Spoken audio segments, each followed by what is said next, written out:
Hey, what's going on, everybody? Welcome back to another episode of the MindShare podcast. This show is sponsored by Kits Keep in Touch Systems, a two-time international award-winning marketing suite for sales professionals, along with REM Real Estate Magazine, Canada's premier monthly magazine for real estate professionals. You can learn more about all of our sponsors by visiting my site, mindshare101.com. And hey, while you're there, be sure to download your free copy of the Ultimate Marketing Bundle so you can build more mind share to get more market share. Plus, learn more about our one-to-one coaching and keynote speaking. Today's episode is number 306. She's a real estate broker in Toronto with a proven track record of helping hundreds of individuals and families find their new homes across the GTA. She's known for being dedicated, reliable, knowledgeable, and diligent in her work. Always striving to make the real estate experience as enjoyable and stress-free as possible, she takes pride in building lasting relationships with her clients, positioning herself as their go-to expert for all real estate matters. With experience working with clients from various age groups and life stages, she has gained invaluable insight, particularly in guiding first-time home buyers through the exciting yet often overwhelming process of purchasing their first property. She says, real estate is about more than just transactions. It's about making the entire experience seamless and positive for her clients. In addition to her real estate practice, she has served on numerous committees and task forces within TREB and was previously on the board of the Black Realtors Association. Joining me on this episode of the MindShare podcast is broker Soroya Dempsey.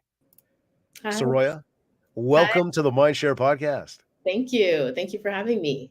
Absolutely. It's a pleasure having you. And I got to say to you, and I got to say to everybody right now, for those of you that are regular listeners, and I thank you all for being regular listeners, as you could tell, my voice is a little bit under the weather today. We just got back from a hockey tournament in Detroit. Now, I wasn't playing, but I'm a coach on the team. And well, hockey tournaments made for early mornings and long nights. Lots of hockey and lots of fun. We'll just keep it at that. Fun. So anyhow, yeah, we're just nursing that, getting back at it. But pleasure having you on the show today. Thank you. I'm looking forward to chatting. Oh, absolutely. So I got to ask, because I know just before we got live, yeah, we were talking about the fact that, how long you've been in the business, and obviously, you got in just prior to that world-changing moment that everybody went through for a few years there, or for about a year. What's that called again? Yeah, that thing. That thing. That thing. Yeah. So anyways, yeah, but I mean, you've sort of seen the changes of the market. Yeah. I know that you're working in the Toronto market, and as we look at the numbers, the GTA, just regularly speaking, is one of the most competitive real estate markets in the country. I guess the question I got to that is, what strategies have you found that have been really effective in helping your clients secure their ideal home in such a crazy market? Well, I think the number one thing that I try to focus on when I'm taking someone on is really educating them. Once people have the information that they need and they're empowered to make a decision that is best for them, the whole process is a lot smoother. So I find that from the beginning, I go through the entire buying process. I give them a review of the overall market. We get into the micro market that they're looking in.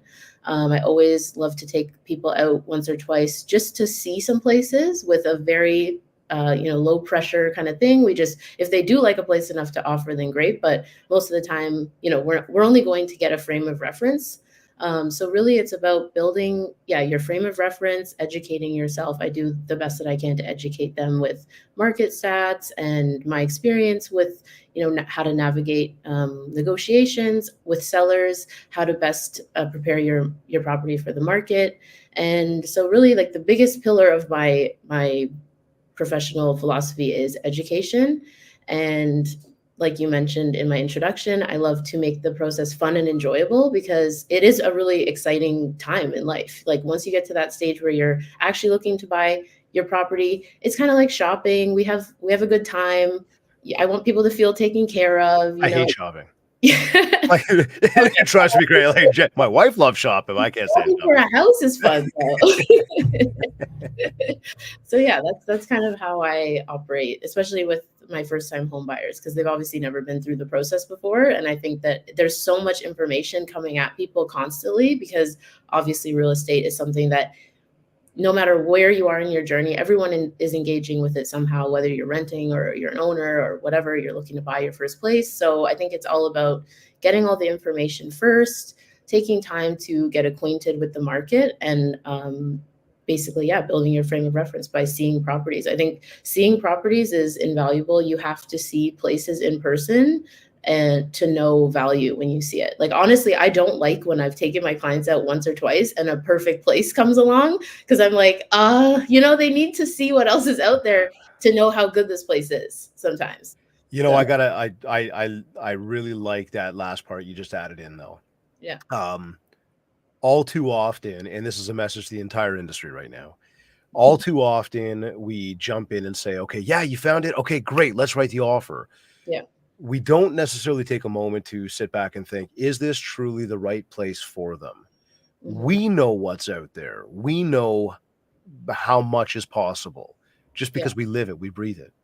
They don't necessarily know that, especially on the first time home buyer. Yeah. So I love what you said there. And again, one thing we try to do here is also add in those action steps for anybody tuned in, right?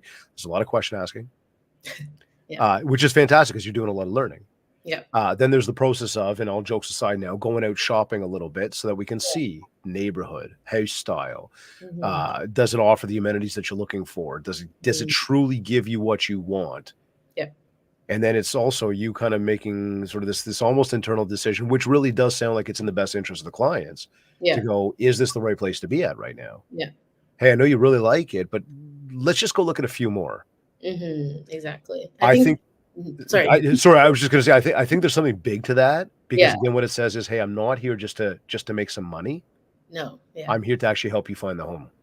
Yeah, and I was gonna say, I never want my clients to make a decision based off of my word. Like, of course, I want them to trust my Yep. advice, and if they want my opinion on something, I'm gonna be honest. But I would never say, buy this place, trust me, it's a great deal. I want them to come to that on their own, even if I do eventually say that, oh, this is a great opportunity or whatever. I would buy this place. Like sometimes I genuinely would Yeah. buy the place, and if they're asking me what I think, I do say that. But I would never want someone just to make a decision blindly because of my experience. Because at the end of the day, they're the ones buying it, they're the ones living in it. And if things happen all the time, and for example, I'll tell you, when I got my condo, Yeah. I was so excited that I didn't do a home inspection. And a lot of people don't do home inspection for a condo, but I was so excited that I didn't even check the AC when I bought it, and when I closed, it actually wasn't working, and I had to pay, and that was my decision. And so I had no one else to say, oh, you did this, or I should have done that. So it's kind of like I want people to have all the information. Like, you should always do a home inspection. You should always, do all your due diligence, and because it's life, right? Like, no property is perfect. Every property is going to have their things, and I want you to feel good about that when those things happen, regardless of them being a nuisance and whatever. But you get what I'm trying to say. I'm sure that air conditioning will last with you forever. Yes. When it's like, well, he's here. I was on a coaching call You know. recently. I was in a coaching call recently, and like my client said to me, the buyers want to waive the inspection condition. Mhm. And I said, "Is it brand new?" She's like, "No, this place is like 35 years old. Should Yeah. I let them wait? Like, should I let them not do?" Pardon me. They didn't want to include the inspection condition. Okay. That fear of like losing the opportunity to get the deal. And she's Mhm. like, "What do I do?" I'm like, "How old is the house?" She's like, 35 years old. It's 36.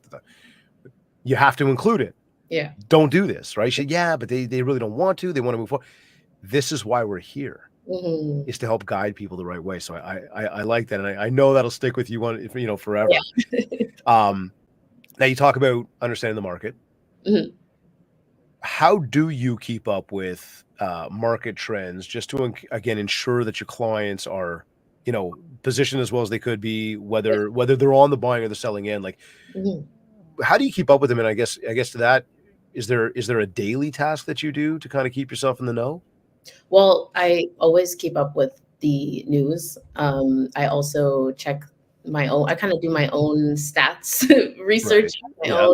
own. So I do a lot of condos, mainly in the core, downtown, midtown, and so the central Toronto. So I'll always take a look at how many listings are available, what's sold, that day, and what's been listed that day. And then I have to say, my brokerage, Royal LePage Signature, they are the best, and they do a lot of education for our office. So we have weekly meetings called Signature Live, and on there we always talk about market trends. We have agents who we do a lot of mind sharing at our office as well. Oh, I like that word there, Soroya. It is.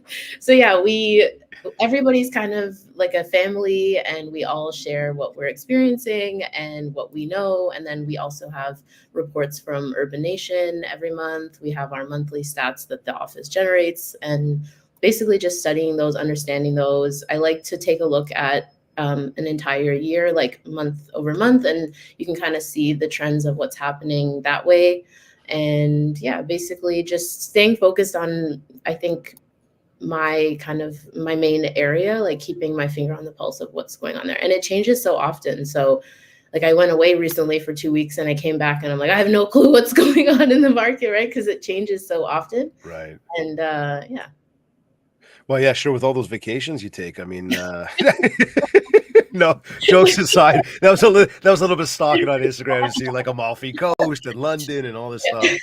But I'm here always working, people. So for sure. Hey, that's the beauty of I will say, as much as I hate the smartphone, because yeah. I think it's driven us absolutely nuts. Yes. Obviously, the ability to continue to run what we do is possible anywhere. Yes, exactly. So you work with a lot of first-time home buyers. Mm-hmm. And I know there's a lot of people out there that won't even go near first-time home buyers because it can be painstaking. Yeah. At the same time too, it's like anything else when you find a niche. Yeah. You find what works for you and what works for them, and that synergy. Mm-hmm. What would you say from a first-time home buyer is one of the biggest misconceptions they have? And I guess in saying that, I might ask, what do you do to help them with that? And that might go back to what we already said earlier, like helping them shop. But what would be that big misconception? About the buying process, you mean? Yeah. Probably that it's this big, ominous, scary thing that is so confusing and overwhelming. I mean, it definitely can be, but I think when you work with the right partner and team, it's not just me, it's also my mortgage broker and my real estate lawyer that I work with a lot. We all basically, I don't want to say handhold, but essentially like that is what we do. And we love to do that. Like I actually like working with first time home buyers because I feel like I get to share my experience with them. I get to work with them for their first home, and hopefully we stay. I mean, if you're my client, you're never getting out of my CRM. So basically, you're talking my language now. You're not going anywhere, hopefully, but you're gonna hear from me. I don't know. True though. But yeah, so hopefully, my whole thing with that is just to stay in touch with them, but to get back to and work with them for their future buys and sells, and that's how I plan on building my business. Even though I'm a few years in, I still feel very new, and I'm very much planting the seeds, and I really want to grow with my clients as well. But to get back to your question about the misconception, I think that the number one misconception is that it's very confusing and overwhelming and scary. But I think usually I do an onboarding call with my first time buyers where I have a not super long, but I have a decently brief deck. And I basically say, hey, this is me. This is how I work. This is how we're going to do things. For example, before I go for showings, I always do my background research on the property because I learned when I was newer, taking people before you've done a general comps, you don't have to do like a full CMA, but just generally what it might sell for, or if your client's very interested in a place, calling the agent before and kind of getting some additional information that maybe you won't see from the listing. So doing those things ahead of the showing also saves my clients a lot of energy, and maybe like they don't get their hopes up if it's not actually in their budget. So I go through all those things of how I work, how I'm going to take them through the process, and then of course what's going on in the market and what the steps are after we found the place, and how the lawyer will step in and what she does in her side of the deal. And I think it debunks a lot of the like, oh, it's so scary, it's so expensive, you could lose money. But I think that, and all those things are true, right? But it's all about who you're working with and also how they empower you. So I can give a little example that's not I real was estate. gonna ask you. Yeah, go for it. Go for it. It's actually not real estate related, and it's another Okay. personal anecdote, but Yeah, like it, like it. I started going to therapy a couple years ago, and when I was in my process of looking for a therapist, which is in itself like that's a kind of a similar thing, right? Where it's like this daunting thing. I'm like, I don't even know what to do. I don't even know what to say.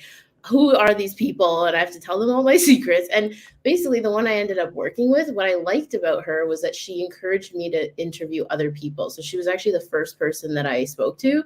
And she said, you know what? I don't want you to just start with me because you're the first, I'm the first person you spoke to. I want you to go out, talk to other people, see what else is out there. And if I'm the right one for you, then come back and we'll start together. And that actually is what ended up happening over the course of like 6 months. It didn't happen right away, but she is the one I ended up going back with. And that's sort of my thing as well, is like, I want someone to want to work with me. I want them to feel like, I really get along with Soroya. She's so trustworthy. We have a great time. She knows what she's talking about. And I trust her to put me in the position to get the properties that I need if we're competing or whatever it is, So that's why it's important for me to share the education pieces and also even to encourage people to go out and interview other agents. Like I feel confident in what I bring to the table, and I want to work with people who want to work with me. And yeah.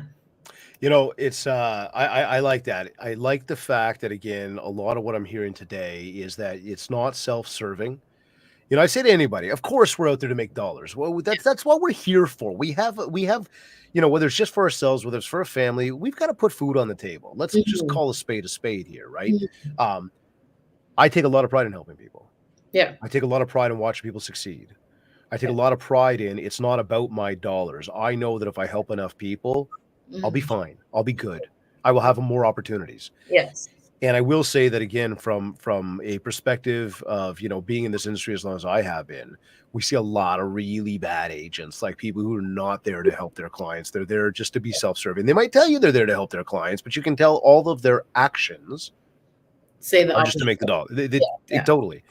Yeah. And staying true to who you are, staying true to what really drives you, staying true to the fact that you want to help others.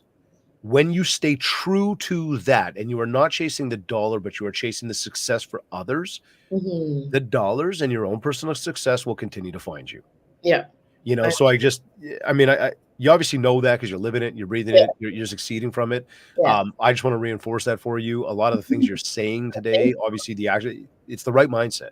Yeah. So good on you. Now, For saying that. It's well, no, still no, but to listen, hear from, someone else. look, there are, tens of thousands of agents out there that you're competing against. Yeah. Okay. And for the most part, the majority of them don't do it for the right reasons. Mhm. There's a lot of really wicked agents, like awesome, like good people, like who Yeah. care, who understand the industry, who understand why they're here. There's a lot of them. But Mhm. that small group of them are the ones who do most of the business. Yeah. And it's because of, again, the mindset in the way they approach the business. Exactly. Yeah. Right. Now, you talked about you want to continue to do more business with people. Mhm. This is a big thing that we talk about in our coaching when we talk about the 10-year plan, a bulletproof follow-up system. I call it just a referral machine. We teach people exactly how to do that. Um, what, as you're building your business out that way, and Mhm. again, I know you mentioned a very short period of time. I guess it's important to give everybody a little bit of background there. I learned from you a few moments ago, 7 years in the business, Yep. right?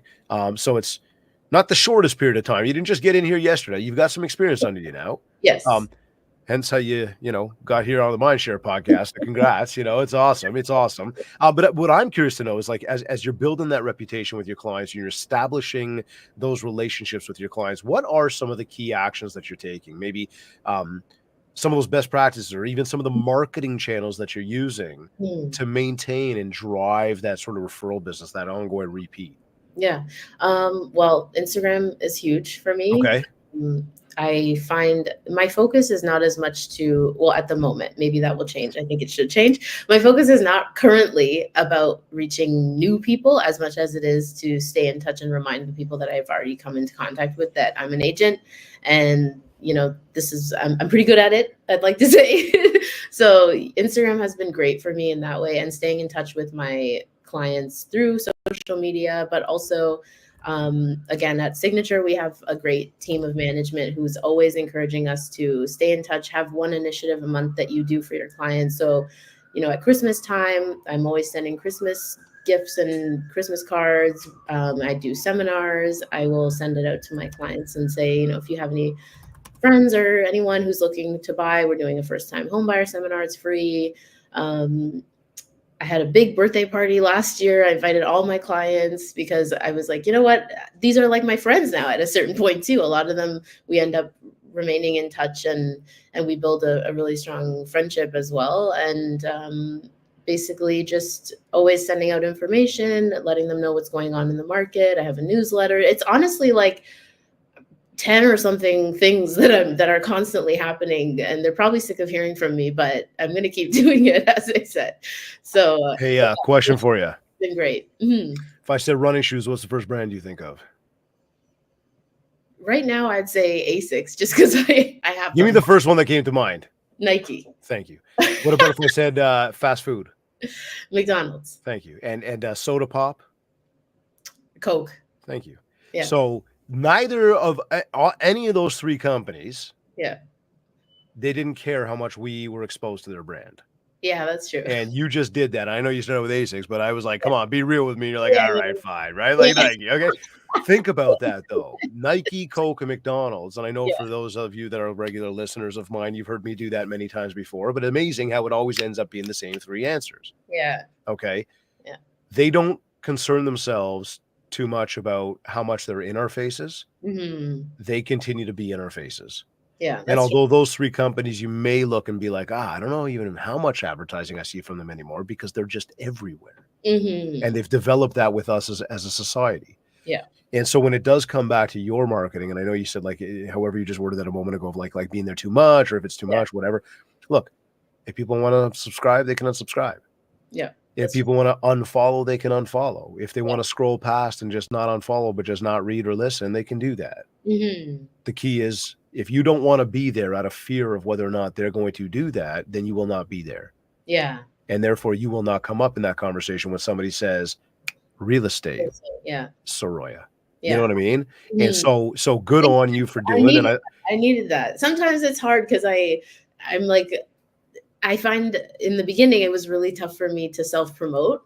Like that was one of the barriers that I had when I started doing real estate. I was like, oh, I'm just not really an attention person. I get nervous, I get shy and uncomfortable. But as I've obviously gained experience, I'm like, well, I got to get over it, right? Because this is the industry that I chose and I have to do that. So thank you. Well, hey, listen, you're very welcome. But I mean, good on you, right? It's like the same thing. Like just before we went live, we were talking about video, right? Some best practices. And it's like, it's amazing how many people still shy away from video here in 2024, including me. Well, and listen, I get it. I can understand it. A lot of people have fear about what they look like or what they sound like. And the reality is we all look and sound the same as we do on video as we do in person. It's the same thing. It's just coming through a different set of speakers, whether it's in our own head or it's the actual sound of the speaker that's happening. Mm-hmm. But getting over that fear is important, because in the day that we live in today, the ability to jump on a virtual, like for those listening, on the audio, we are actually, in fact, recording this live, across YouTube, Instagram, Facebook. Like, we're virtual. We could see each other. People could see us right now. And so that's that next element of not just hearing, but being able to visually see. And it just amplifies, the way our message comes across to people. And some people want to listen. Some people want to watch, right? It's another marketing channel we can use. And the question I would have for anybody is, why not use it? Yeah. Right. So I like what you're saying here. Now, a couple things. I love the fact, like, you start off by being like, oh, I get a lot of stuff from Instagram. Yep. And then as you kept going, you're like, and I send out a newsletter. And in my head, I was like, yes, because we're checking boxes here. Okay. We got 7 ways to communicate with people: in person, by phone, text message, mail, email, social, and your website. Yeah. But I messed that up somewhere. It's 7. I just counted 8, but it's 7. All right. And point is, with that, you want to use all 7 of those ways to communicate, because you don't know who's going to be paying attention to what. So Instagram, how much time do you spend in a day on Instagram? like, okay, hold on a second. Let's break this down. Okay. We got creating content and posting content. Okay. We've then got engaging with others. Yeah. And then I'm gonna have to go there because based on your ooh answer, I'm thinking you probably stalk people a whole bunch like many other The people do, mindless right? It's scroll. just that aimless scroll, Yeah, I'm trying you to cut know? back on that. You know what's gotten me is TikTok actually with the mindless scroll. I don't think It's so Instagram bad. has me anymore with the mindless scroll as That much. I Time. find TikTok a killer like that too. Oh my gosh, I know. I It's mean, so bad. some things are great because I have learned a lot, and I think it depends on what you're looking for on there, and it'll just show you more and more of what you're looking for. So, And then but when you go to like X out of it, it's like, well, hold on, let me show you one more. yeah, And you're like, yeah, oh, you exactly, bastard. exactly. But seriously, like from an Instagram perspective, Mhm. how much content are you posting in a week? Is there a specific routine to that? Yeah, well, I try to post at least twice, 3 times on my feed, Okay. and then in my stories closer to every day. I don't always. This is something else. My thing with Instagram is that I don't always use it for look at what I sold. Like, you want real estate information? Because I'm sure over time, right, it gets boring for people, Yep. and also every realtor is kind of like today. I know I was one of them. I don't care. I posted about the interest rate because most of my clients, I mean, sorry, most of my followers are not actually realtors. So I don't know how many realtors they're following. So I don't care. I'm Pause. posting it. I'm gonna say something right now. I'm gonna back you up. All right. Yeah. I am not a believer. I do not like when somebody sends like this like blast like Happy Father's Day. I'm just Yeah. not a fan of that. I just think it's insincere. Okay. Yeah. I really do. It I is. also think it's insincere. Like if you're gonna go wish somebody happy birthday, don't do like an HBD. Yeah. Right? Like actually like Spell say it that thing. out. And I'll Exactly. even go further and be like Have a good day. grab a pen and actually write them a card. Yeah. Okay. Yeah. However, when it comes to the interest rates Mhm. and it comes to any type of announcement from the BOC, yes, Yeah. everybody, many people are sending it. Mhm. Everybody should be sending it because I'm Mhm. going to come right back to, well, if I saw it today and I saw it from another realtor and I did a deal with you, Yep. that ain't the way it should be going down, Exactly. right? Yeah. You should be the one telling me that information. Mhm. So good. Listen, good Yeah. for you for sending it out. And for anybody that didn't send it out, get that stuff sent, Yeah, exactly. right? But yeah, I was saying that with the posting, I post a lot about my personal life, Yep. and Love that. because my page was actually before I was a realtor, that was just my Instagram, like my private Instagram I would share with my friends. And then basically when I got my license, I was like, I bait and switched everybody. I'm like, hello, this is a real estate page now, and you're gonna support me. So thank you. And so yeah, I used to have 2 pages. I used to have a personal one for like a couple of years, and it was private, and I would post my whatever on there with only the people that I knew personally. But the lines became blurred because a lot of my clients, like I said, a lot of my clients are like around my age. They're friends of a friend that have referred me. And then we all just kind of end up becoming friends. And it became too complicated. I'm like, I don't know how to split this up. I'm just going to have one. And I think that it works because I remember when I was newer and I would hear from more experienced agents about how they market themselves. And people would always say, people want to work with you because of who you are. Also, not just how much you sell, not how much you know, because there's always other agents out there. Like, listen, I'm not the top producing agent in Toronto. Like, there's always going to be a You don't need to be.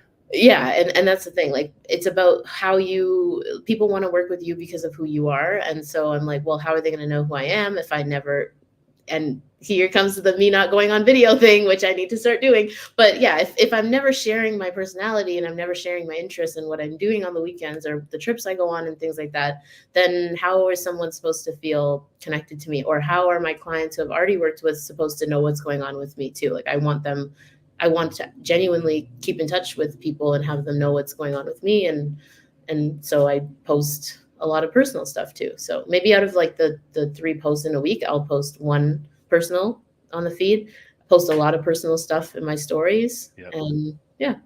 I like that. I like that. I know when I was scrolling your feed just to learn a little bit more, Yeah.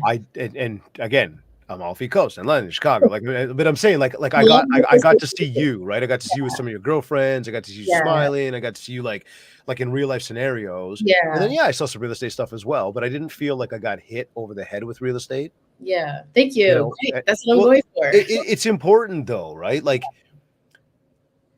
I know I share a lot about me personally as well. and it'll be more through my stories than necessarily through my main feed. But like if you check out my stories, you'll see some of the business stuff, but you're also Mhm. going to get, you're going to see me like the other day cooking steaks. Yeah. All right. Going to the gym, coaching the hockey team, Mm. whatever. And so here, I'll tell you, I was on stage one day at a conference here in Toronto, and I Mhm. said, we were talking social media at one point. I said to people, I said, and I love, by the way, the fact that you got only one account as opposed to two. Yeah. Like you blended them. That's Yeah. that's that's huge. I think it's so much easier to manage. Oh, yeah. And I said to people, I said, like, who knows me? And people put up their hand. I said, what do you know about me? And there must have been like 500 people in the room, right? So what do Mhm. you know about me? Mhm. And some people yell, you love hockey, and you love baseball, and you're Harley Davidson, and your kids and your family. And like one person was like, you love smoking ribs, and somebody else yelled out like pizza. And I'm like, whoa, Yeah. you caught that about me with pizza? And they're like, yeah. I'm like, I love pizza. Like that is like my favorite food on earth is pizza. Yeah. And I'm like, and they're like, yeah, I see that you make pizza, in your pizza oven and all this stuff. And I'm like, and I said something to them, and they said something to me about like your favorite kind of pizza. Mhm. And we now started having a conversation. Me and this I'm on stage, and there's one person in the audience. There's like 500 people in the audience, but we're having Yeah. a conversation about pizza. Me and this one person. Yeah. So then I'm like, wait a second, let's get everybody involved. And I'm like, Yeah. hey, who believes that pineapple can go on pizza? And the whole room erupted. And now the entire, like, we're having like Opinion. 500 of us having a conversation about pineapple on pizza. Yeah. Nobody hired me to talk about pizza on that stage. Mhm. What happened though? You We built created trust with them. you create a connection, Yeah. right? So hugely important. I think that's fantastic that you're sharing personally and that you've dropped that guard. I'll Mhm. nudge you a little bit, use that video a little bit more for Yeah. sure if there's a fear to it, right? Because Yeah. hell, you've been well spoken on the show, and Thank you. you don't seem shy, which is amazing, right? So Oh, just great. it is I that actually next level of being able to get yourself out there, Oh, great. Okay, cool. right? Yeah. Um, and then stories, I think stories are fantastic. Stories to me are like the behind the scenes.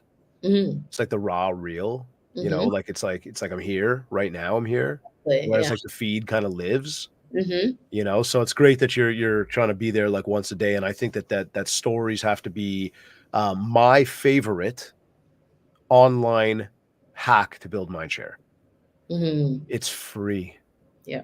And the more I post and the more you click on me, the more I'm going to show up at the top of your feed every single time you log into or you open up Instagram. I'm Yeah. right there. Yeah. Yeah. Right. So it's good for you on that. Now you also mentioned about the newsletter.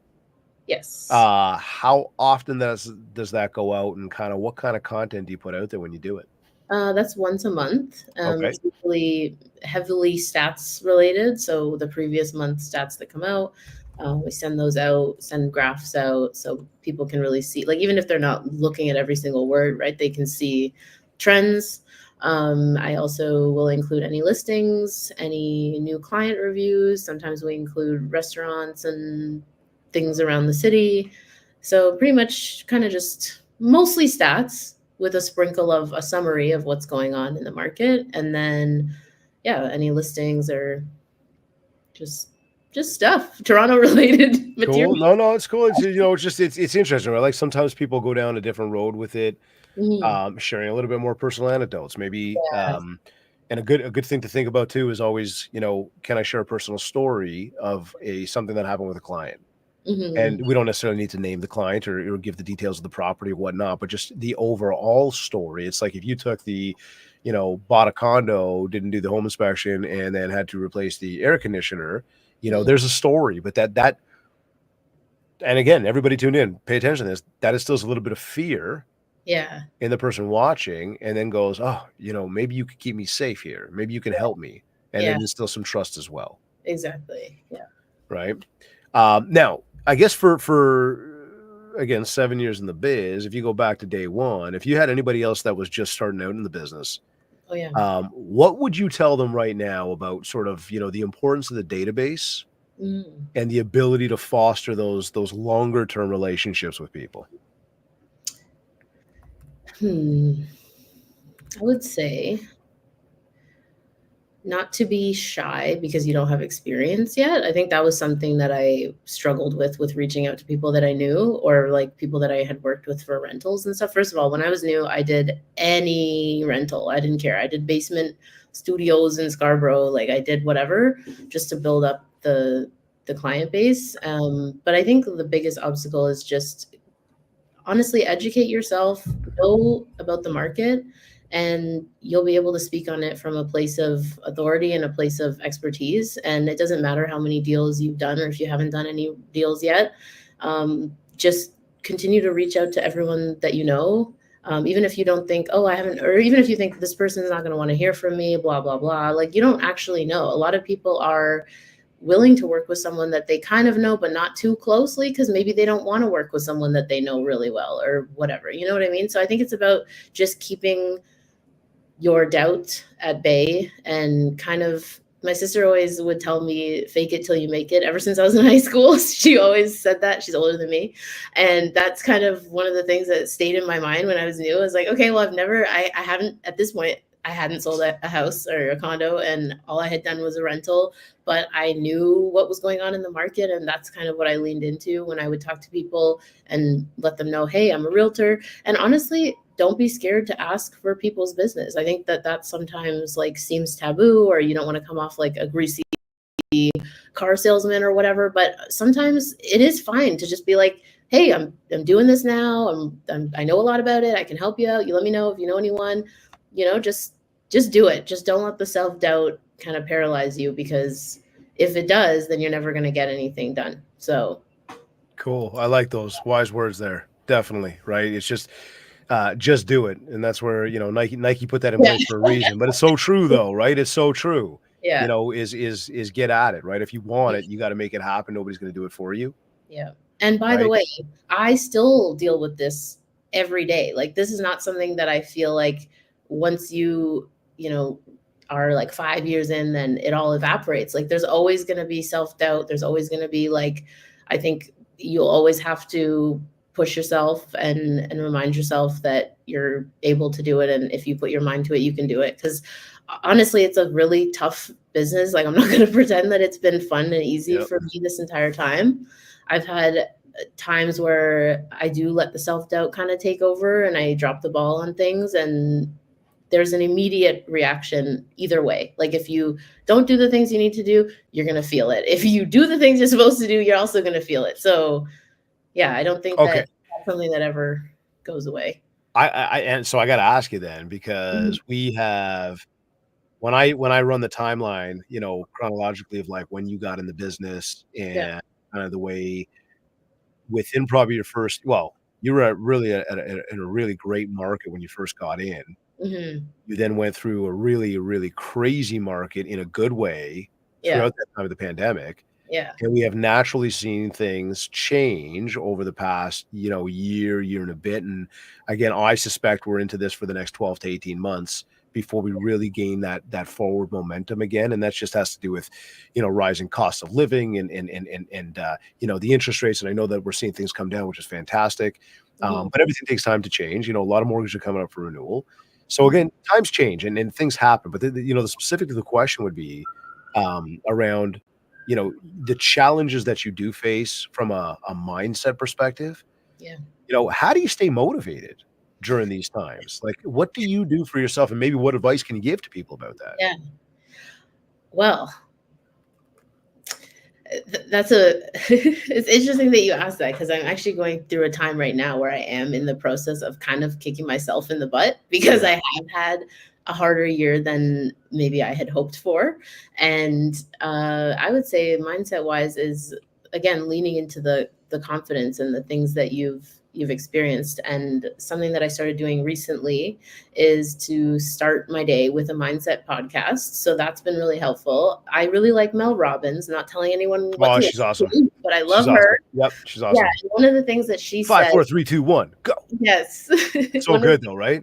yeah, it is. And one of the things she said that stuck with me recently was that you're never starting from square one. You're always starting from a place of experience. So I kind of felt like, oh, because the business can be up and down. And when you're in a down, it's sometimes hard because it's like maybe a hit to your ego, or like, you're like, oh my God, did I just get lucky for a few years or whatever? And I think that always remembering that you did it once, you could do it again, A. B, Like that. but there are, yeah, and that there are things in your day to day. Like, I had to be honest with myself and look at my habits. I'm like, okay, I'm not waking up and listening to something like a Mel Robbins podcast. That's one thing that I introduced that helps me a lot. Am I getting out of my pajamas right away when I wake up in the morning, or am I coming to my desk in my pajamas? Because that affects me personally. I know other people it doesn't. Maybe you need to go into the office. So for me, it's like I look at my habits and the things that I'm doing day to day, and I assess which ones are going to help me get towards my goal and which ones aren't. And obviously some of those habits are easier to change than others, but I think it's just accepting like that we're always in a constant state of evolution. Like we're never going to achieve. I think that was something that helps me, is just accepting that like I'm always going to be working at being a better human being, but also a better realtor, and having, doing time blocking and making my calls. Like my managers are always like, did you call anybody, Soroya? Did you call them? And I'm like, oh, I'm scared. I don't want to bother anybody. And it's just getting over those hurdles, not allowing those things to kind of prevent you from doing what you need to do. So the reason I kind of laughed when you asked the question is that I'm in a place right now where I'm like, okay, this is enough. We need to do the things. So right now for me, mindset is all about habits. And I think that I got into maybe a loop for a few months where my mindset wasn't in the greatest place. And I was just sitting here trying to change it without doing the activities that would change it. So learning about like motivation, for example, doesn't come out of nowhere. Like, yeah, you maybe get a burst of motivation to like drink your water that day, but motivation comes from drinking your water every day. And the more you do it, the more motivated you're going to be. So I think it's just about like doing the things, like again, the just doing it thing, but like It's really, true though. It's true. you just have Listen, to. a Yeah. habit is built off of 3 steps. Yeah. Trigger. Mhm. I know I need to drink the water. Yeah. Action. No, seriously. Action. I drank the water. Yeah. Reward. Mhm. I actually mark it down somewhere that I drank the water. Yeah. Okay. And when you set a goal that says, hey, how many cups of water do you want to drink in a day? 5, Mhm. 10, whatever. And you can slowly start to see, okay, trigger. I've set the goal. I know I need to do it. Action. I did it. Reward. Check. Mhm. And let's say the goal is 5 cups of water in a day, random number here. And you start to realize that you drank the first one. Oh, I did it. Look at that. That felt good. I'm going to go do it again. Mhm. And then all of a sudden you get to 5 and you can look at that and go, I did it. I won. I hit what I wanted to hit. All right, done. Hey, Mhm. go do it again tomorrow. Yeah. Right. So you mentioned time blocking. Are you a rigid time blocker? No.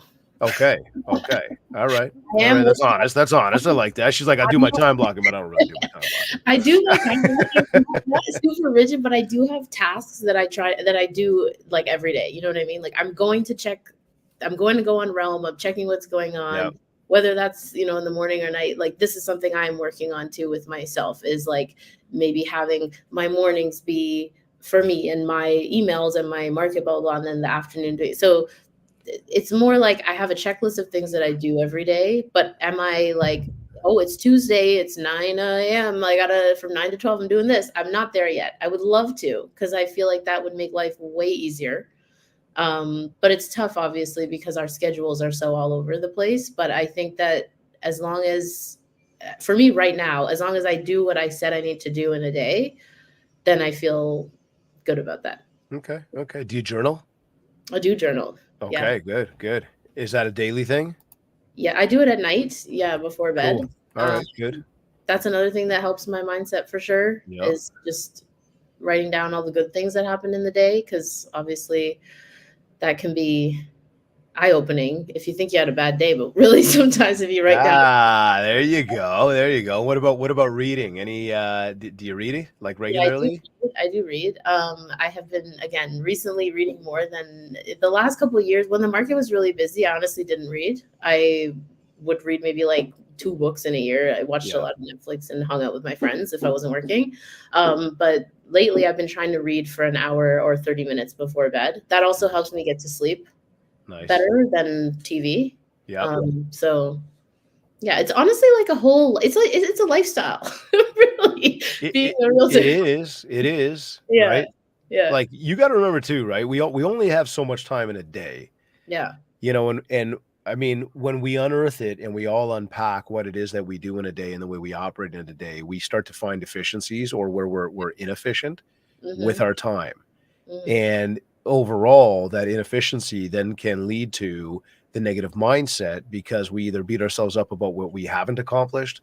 Yeah. We start to look at what maybe where we're not and maybe where other people are. And Mhm, I'll always come back to social media on that. The more we scroll, the mhm. less in control we are about the time and the amount of time we scroll, the less in control we are about the mindset and the thoughts that are running through the subconscious. Yeah. And that subconscious then really does start to create a path towards negativity Mhm. and a lack of production, Yeah. And right? honestly, let's be real, this this job is tough. There's Oh, so for many sure. ways that you can get sucked into the negative loop, and it's really about, like, swimming upstream regardless, like, Yep. got sucked back this year, I think, like, it was tough because every, headline was, like, doom and gloom and whatever, and things slowed because 'cause I'm in the first time buyer, pool mainly, right? So all my clients were affected by the interest rates, and so it's like, "Oh, I'm never gonna sell another house," which obviously is not true and didn't happen, but getting sucked into that kind of negativity, and like you said, I wanted to mention the comparison thing. Um, just don't do that. Like, I know that it sounds easier said than done, but really, there is no way to know whatever, like, first of all, if you're comparing yourself to another agent, you don't know what work they're putting in. You don't know what who they know. You don't know anything about them. And you're just comparing what you have to what they have. And that's just like you probably wouldn't compare your entire life to someone else's. So why compare businesses? Like, that's how I feel about it.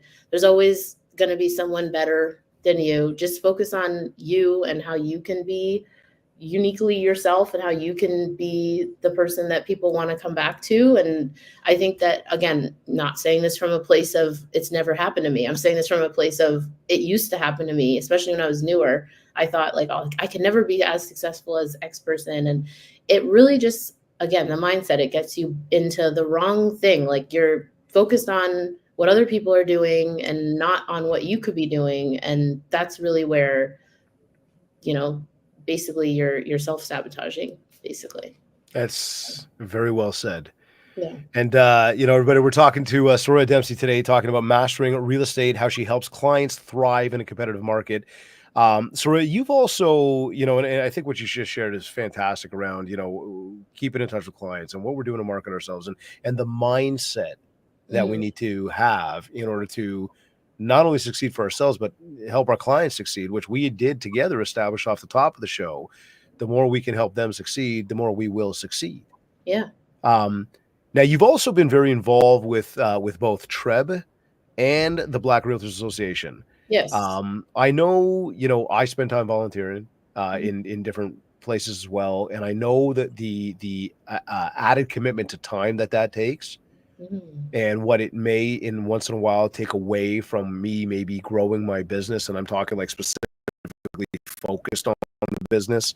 Yes. That said, those of us that do put our time into volunteering and taking part in these, um, it's amazing how the world goes round and things, positivity comes out of that stuff. And so Yeah. I'm curious, how has your leadership and advocacy work shaped your approach to real estate? Well, I think that with my volunteering with TREB, I've been on the governance task force, for example, and the communications committee. And so there's two legs of this. I've done some diversity and inclusion kind of work, which I'll talk Mhm. about, and more of the industry, I guess, not regulation as much, but kind of like industry standards. So I feel like volunteering. So I started volunteering basically right when I got my license because I thought, Good why for not? you. Like, who Yeah, cares? Like, what? I was just curious about what was going on. And then sure. obviously once you get into it, it's hard to stop. But how that ties into my the way that I operate is I think that I came into the industry and everyone knows that realtors, we don't have the best reputation with the general public, right? Because there are so many that have done things that are not above board or whatever it is. Yep. And so it's really important for me that when I'm operating my business, I want to be professional. I want this to be a respectable and respected profession. I want this industry to be something that takes not just, I mean, education aside, but like not just anybody can do it, and be successful at it, like we know. So what sets those people apart from the other group is their professionalism mainly, and their ethics also mainly. I won't say secondly. Ethics and professionalism, they're intertwined, right? So I feel like volunteering with Treb and learning about how Treb is run, honestly, sometimes I even go to the meetings and I'm like, oh, okay. Like, for example, writing on a listing that you can, the seller has the right to withhold commission if the buyer is introduced, blah, blah, blah. Like little things like that where you see them all the time and you're like, oh, that's normal. And then when you go to these meetings, they're like, actually, in this bylaw of blah, blah, blah, it's actually not allowed. Or so those things they're helpful for me too, like as an individual, because I get to refresh, what the standards are, what the real rules actually are, rather than what the norm is in the business, right? Which is And fantastic, right? Because you get some insights. yes, exactly. So that's been great, and I wanna help do what I can to make this industry great, because like you said, there are so many agents who are amazing at what they do and they care about people, and that was honestly shocking to me when I entered the industry, because I was one of those people who also didn't hear great things about agents all the time. But I met a lot of really great people who really care about their clients, and selfless people too, and that's the number one thing. There are so many of us, because I'm included in that too, who will do what's best for their clients. And even if it's not what's best for us, like even if we're going to make less money, even if we're going to waste some time or whatever it is, that's, if it's for the best interest of the client, then it's not a waste of time and it's worth it. So that's how a lot of people are. And I think that we need to put more light on those people. Good on you. Good on you. And I know, that's on, let's say, the Treb side of things. And, Yeah. you mentioned about inclusion and we talk about the Black Realtors Association and just taking Mhm. part. And again, I bring this back to volunteering. What would you say to anybody if they said like, volunteer is a waste of time, right? I don't have time for that. Yeah.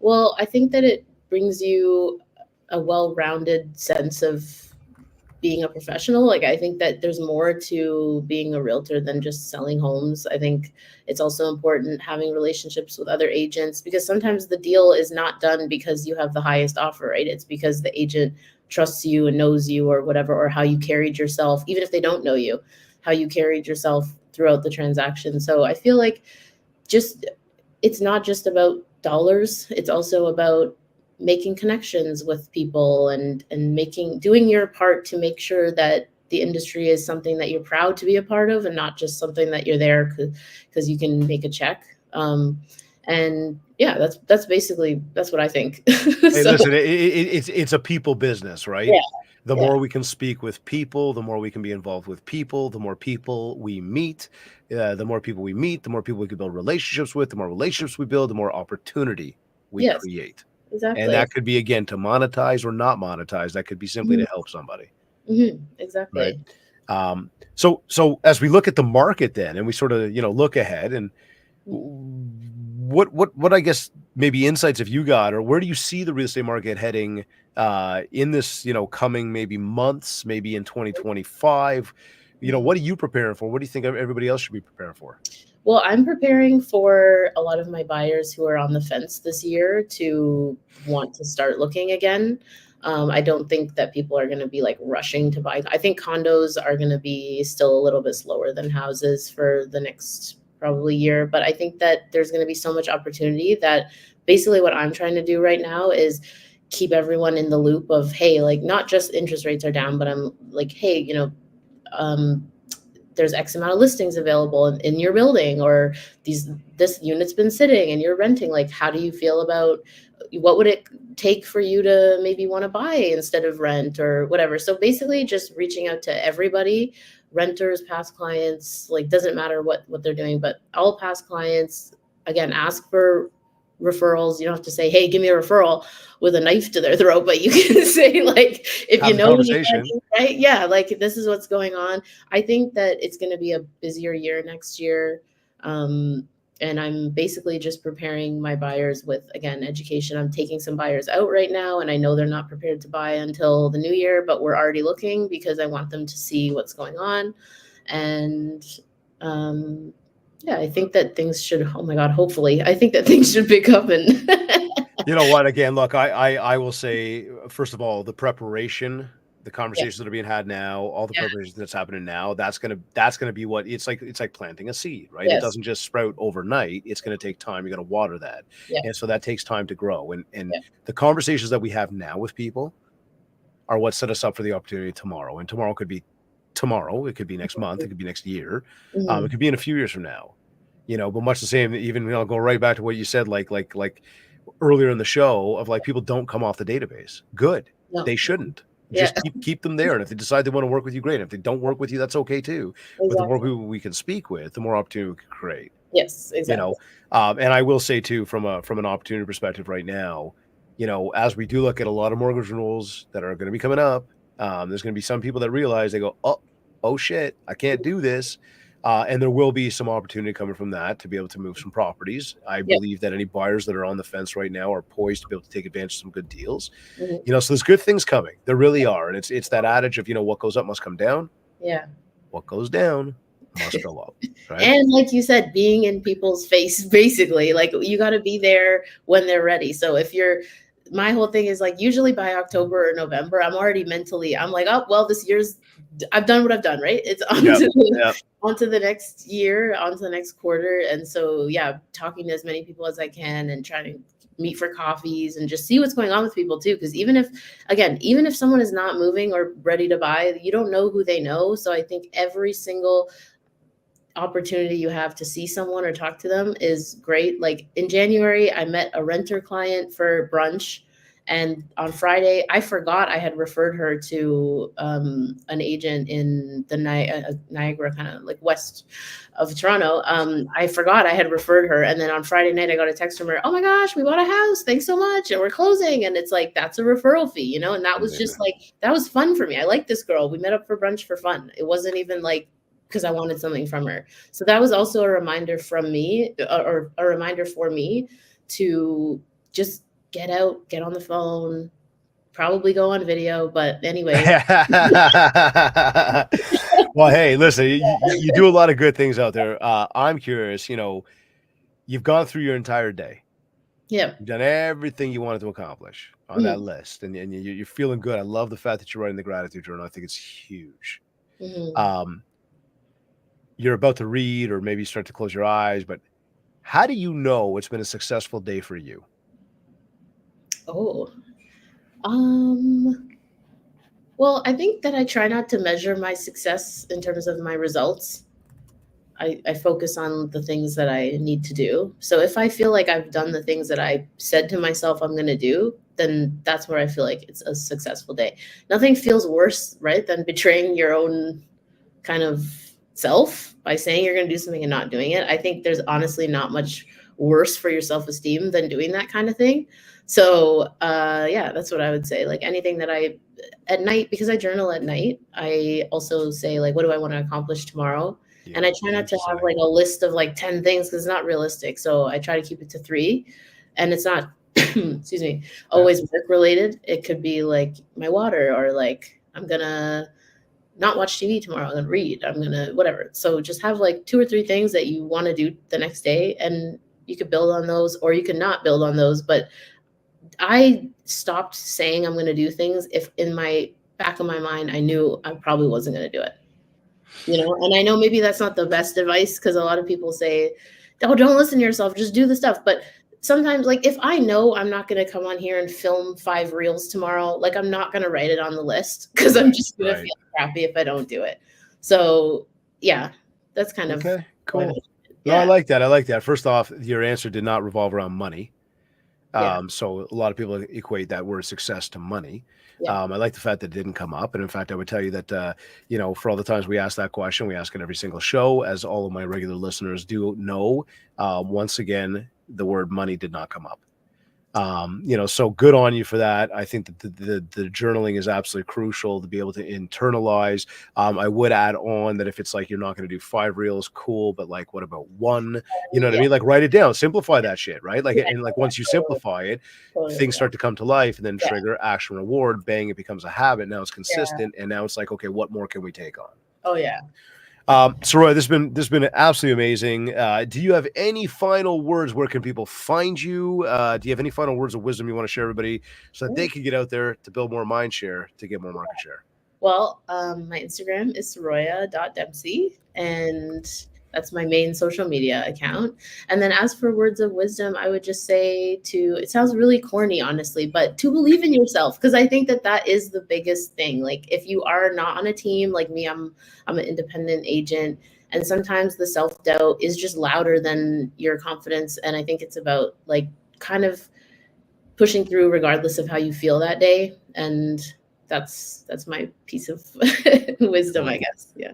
I like it. I like it. It's been absolutely amazing. Again, speaking with you about mastering real estate, how you help clients thrive in a competitive market. Soroya Dempsey, we thank you very much for joining us today on this episode of the MindShare podcast. Thank you. Thanks for having me. You are either listening to this on one of your favorite podcast platforms, or maybe you went to my website, mindshare101.com. While you're there, be sure to check out more about our one-to-one coaching, our group training, our keynote speaking, and of course, download your free copy of the Ultimate Marketing Bundle so you too can build more mindshare to get more market share. Of course, for all inquiries, just get in touch with us and do it today. Don't forget, please, as always, to leave a review of this podcast. Again, that's we make it easy for you at ratethispodcast.com/mindshare101. Of course, if you are on Apple iTunes, you can go straight to iTunes and do that. On Spotify, much the same. There's tons of podcast platforms out there. Wherever you're listening to this, please, we'd be super grateful if you left us a quick little review. Of course, connect with me if we haven't yet on both on Facebook and on TikTok at Mindshare101 and on Instagram at David Greenspan 101. I want to take a moment here to thank Kits Keep in Touch Systems and REM Real Estate Magazine for sponsoring this episode of the Mindshare Podcast. This, of course, has been another episode of the Mindshare Podcast. Thank you for tuning in.